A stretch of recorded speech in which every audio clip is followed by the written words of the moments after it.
Hi guys, and welcome back to In the Hot Seat with Emily DeAyala and Dr. Viviana Coles. I am Emily and this is Dr. Coles. Hi guys. And we are happy that you're joining us back again today.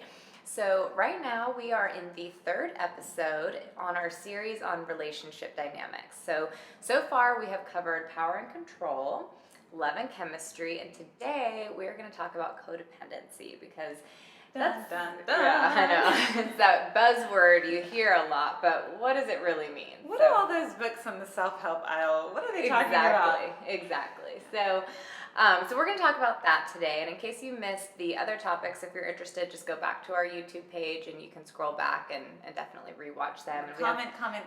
So we please. have some more ideas for future episodes that are really tailored to what it is that our viewers really want to see. Yes. So when it comes to codependency, it's got a negative connotation. It does, and it can mean a lot of things. When you most often see that it comes up with couples that are coming in, because we'll have a lot of individuals who will notice or who have been told by previous therapists or by caring family members that they tend to have a codependent streak in the way that they act out in relationships. Definitely. When you see couples, what do you notice?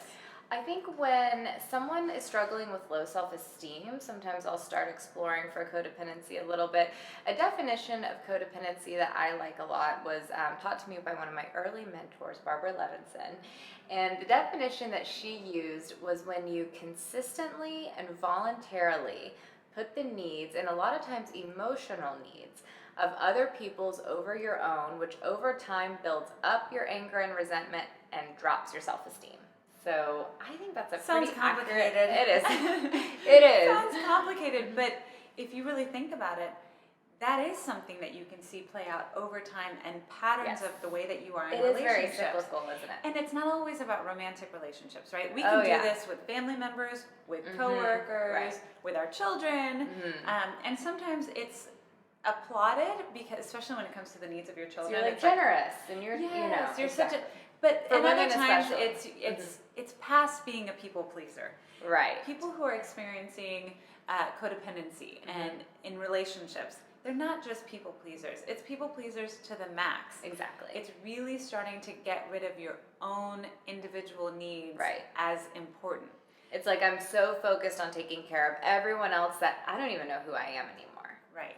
And a lot of men and women who are tending to have these codependency traits, they will seem like they're happy until they're not. And when they don't, it's a real game changer for the relationship because their partners didn't know that this was a problem, didn't know that they were just trying to please them. It's kind of like, in a couple episodes back when we were talking, I think it was in the Power and Control episode, when we were talking about how men tend to be these pressure cookers of stress. Yes. When they'll just bottle it, and then it explodes. I think the same thing tends to happen more so with women who are codependent. They're like, I'm fine, everything's fine, I'm happy, I want to do these things for everyone else, but they reach a point where they're like, I feel like I'm going to pull my hair out. And they don't know who they are. And thank goodness, because living a life when you don't feel authentic to yourself, it really tends to make it to where you can't truly be your sincere, loving, and authentic self.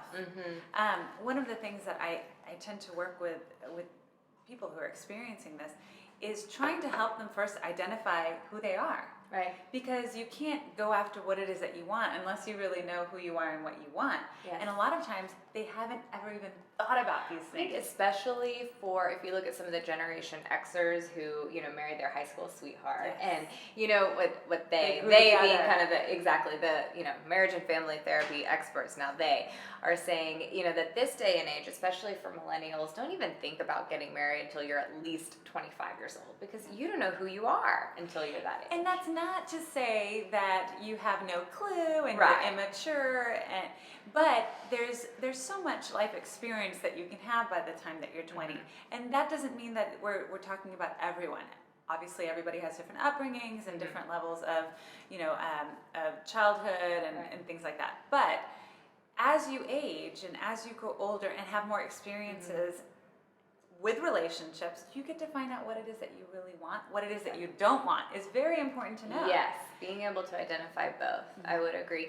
And I think erotically, I mean, if we're looking at how this translates into your sexual relationship, again, I've said it a million times, if you don't know who you are and you're with someone who maybe doesn't know who they are, if you get into that codependent dynamic, that can really kill your sex life, because sex is best when it's two authentic selves coming together. It's like the sum is greater than the parts. Yeah, that mutuality Uh-huh. and the connection, even if it's fleeting, even if it's for one night, Right. it's going to be more quality Exactly. if you're able to experience your authentic selves. Right. Today's challenge for you as our hashtag hot seat challenge is going to be to fill in the blank.